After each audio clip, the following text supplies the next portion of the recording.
Hello বন্ধুরা, কেমন আছো তোমরা? আশা করছি বেশ ভালো রয়েছো। আমরাও ভালোই রয়েছি। এই তো গরম পড়তে শুরু করে দিয়েছে। বসন্তকাল শেষ হব, গ্রীষ্মকাল এই দোরগোড়ায় টোকা মারছে। সত্যিকারেরই ভীষণ গরম পড়েছে। তো তারই ব্যবস্থা এখন কিন্তু এই নিম চিটকি, এই পোস্ত, এই রকমই জিনিসগুলো বেশ ভালো লাগে। শুক্তো টাইপের খাবারগুলো মানে এই গ্রীষ্মকালের জন্য বেশ ভালো। আর শীতকালে তো জানোই যেটাই খাবে সেইটাই পেটে সয়, কিন্তু গ্রীষ্মকালে এমনিতেই বাইরের থেকে এত গরম, আর ভেতরে যদি এই সব গরম খাবার ঢোকালে তাহলে অবস্থাটা তো বুঝতে পারছো। আমরা তো গ্রীষ্মপ্রধান দেশে থাকি, তাই একটু বুঝে শুনে চলতে হয়, শরীরকে ঠান্ডা রেখে চলতে হয়। আমার কাজটা সমস্ত মোটামুটি আমি কমপ্লিট করে নিয়েছি। দুপুরবেলাকার রান্না বান্না, তারপরেও অনেক কাজ থাকে, মেয়েদের অনেক কিছু কাজ থাকে, সবগুলো তো দেখানো সম্ভব নয়। আর প্রচুর কাজ থাকে, ভিডিওর বাইরেও প্রচুর কাজ থাকে। তো যতটা পারি সেগুলো তোমাদের কাছে শেয়ার করি। এরপর যা কিছু রান্না বান্না হলো সেগুলো তো নোংরা তো হয়ই। তো এগুলোকে সমস্ত কিছু পরিষ্কার করলাম। সকালে কিন্তু ঘুম থেকে উঠে এগুলোকে পরিষ্কার করেছি, কারণ সারা রাত্রি পোকামাকড় নানা রকম চলাফেরা করে, তারা মানে তাদের রাজত্বে থাকে। তার জন্য সকালবেলা একবার পরিষ্কার করি, আর রান্নার পরে এরপর বাকি যে এঁটো বাসনগুলো সমস্ত এখন মেজে ফেলি। একটা মাত্র বাসন দেখতে পাচ্ছ, কারণ আমি যখনই রান্না করি যেটা হয়ে যায় সঙ্গে সঙ্গে সেটা ধুয়ে দিই, তাহলে বাসন আর জমা থাকবে না, তাহলে খুব একটা চাপ পড়বে না। আর যেহেতু আমরা রেন্টের বাড়িতে থাকি, তার কারণে আমাদের এই ছোট্ট মতো বেসিনের মধ্যেই সমস্ত কিছুকে ধোয়া ধাকলা করতে হবে, তো তার জন্য ওই এক এক করে সমস্ত মেজে পরিষ্কার করে দিই। জমা করি না, জমা করলে কোথায় রাখবো, রাখারও সেরকম জায়গা নেই। ছোটো মতো জায়গা, তার মধ্যেই ম্যানেজ করে চলতে হবে আমাদেরকে, সমস্ত কিছুই ম্যানেজ করতে হবে মেয়েদেরকে।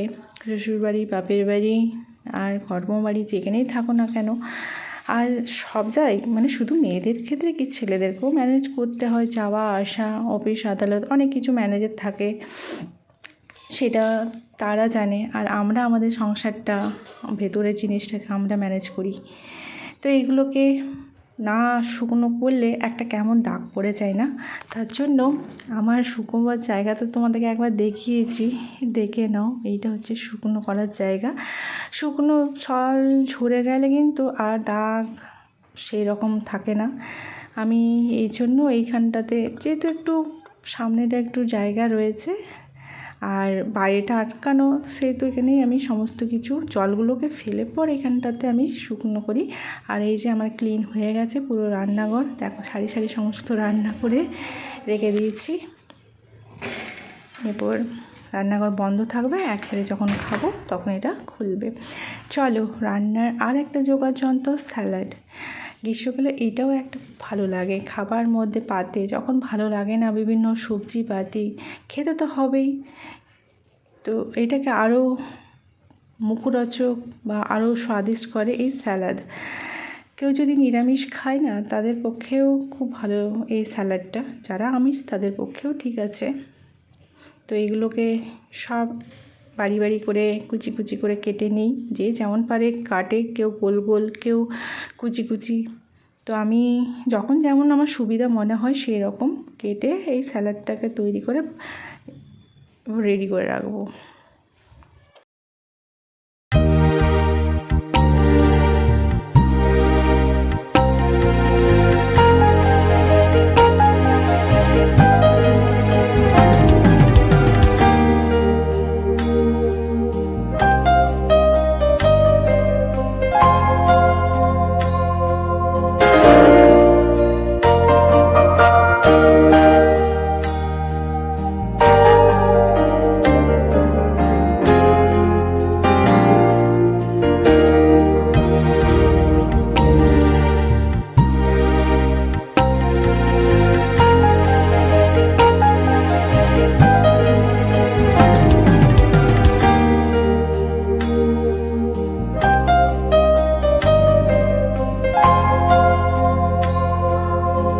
পরেশান হয়ে গেছি।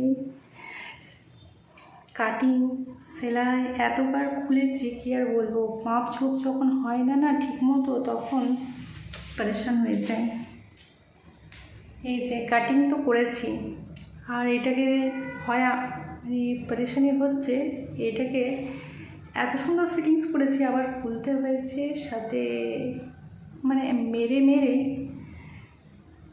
এই যে দাগ কেটেছি, আরও একবার সেলাই পড়বে। তো জানি না আমি রোগা হয়ে গেছি, এটা ভালো খবর না আমার সেলাইয়ের মাপঝোপটা ভুল হয়ে গেছে, বুঝতে পারছি না।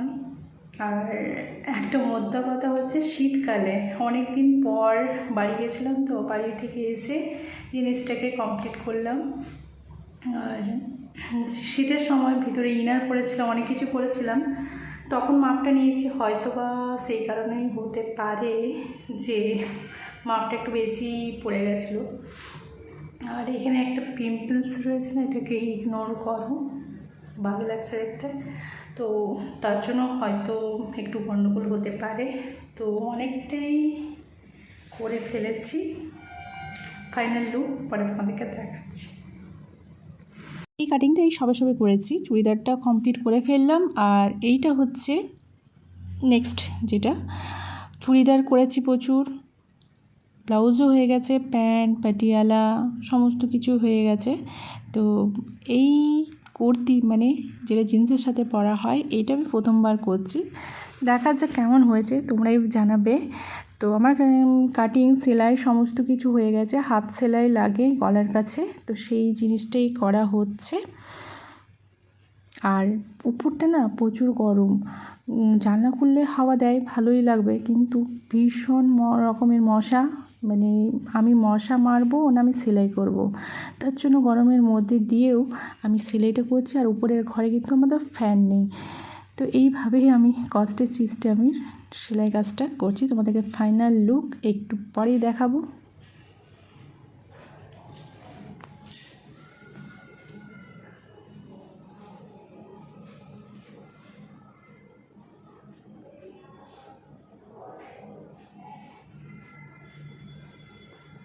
কমপ্লিট করে পর আমি পরে নিয়েছি, এই রকমই, কোনো রকম চুল আঁচড়ায়নি, কিছু না, তোমাদেরকে দেখানোর জন্য আমি জাস্ট গলিয়ে নিলাম দুটোকে। চারিদিকে জানলা বন্ধ রয়েছে, গরম ভীষণ রকমের লাগছে। আর হয়েছেটা কি, একটু কাপড়টা শর্ট পড়ে গেছে, তার কারণে লম্বাটা একটু ছোট হয়ে গেছে, ইচ্ছে করে ছোট করিনি, তার মধ্যেই করে নিয়েছি। কেমন হয়েছে জানাবে।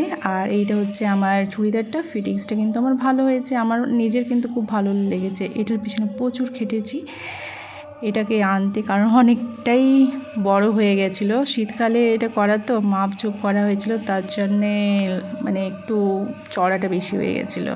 তো যাক, এখন ফিটিং হয়ে বেশ ভালো লাগছে। তোমরা কেমন হয়েছে জানাবে, জানালে একটু ভালো লাগবে, আমার উৎসাহ লাগবে, আরও আমি নতুন নতুন তোমাদেরকে করে দেখাতে পারবো।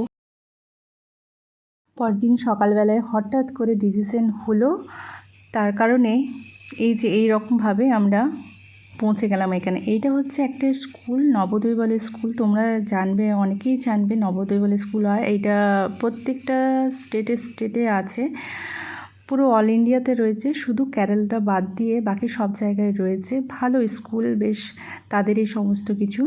তো এখানে আজকে বল দেওয়া হবে, তো তোমাদের দাদা ভাই একা যেতে ওর ভালো লাগে না, তো বললো চলো যাবে, চলো আমার সাথে চলো।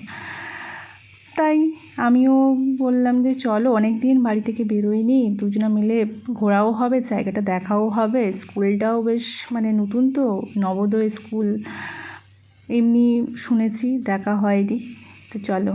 আর দেখো প্রচুর স্কুল রয়েছে, প্রচুর স্কুলকে ডেকেছে, মানে এটা নবোদয় স্কুল, এটা হচ্ছে কেন্দ্রীয় সরকারের, তো এটা সব ওয়েস্ট বেঙ্গলের সমস্ত টিচারদেরকে ডাকা হয়েছে, প্রতিটা স্কুল বাঁকুড়া জেলার, তো তাদেরকে বল দেওয়া হবে।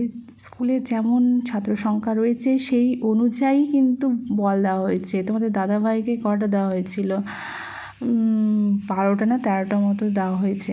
আর বলগুলো কিন্তু ভীষণ ভালো। আর এই যে চত্বরটা দেখো, এইটা তো সামনে ডুকুটা অনেকটাই বড় রয়েছে, যতটুকু কভার করতে পেরেছি।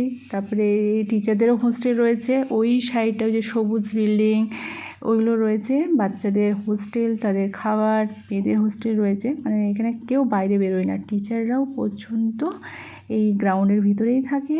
আর তাদের টিচার্স কোয়ার্টার রয়েছে, বাচ্চাদের হোস্টেল রয়েছে, খাবার সমস্ত কিছু ভালো ব্যবস্থাপনা।